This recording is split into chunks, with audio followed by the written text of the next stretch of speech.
खुसी छौ तिमीलाई पाएदेखि। आज तिमीलाई अन्न खुवाउने यो हो शुभ दिन।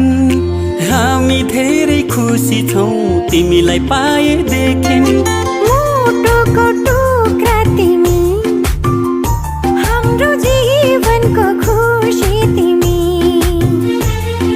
मुटुको टुक्रा तिमी, हाम्रो जीवनको खुसी तिमी।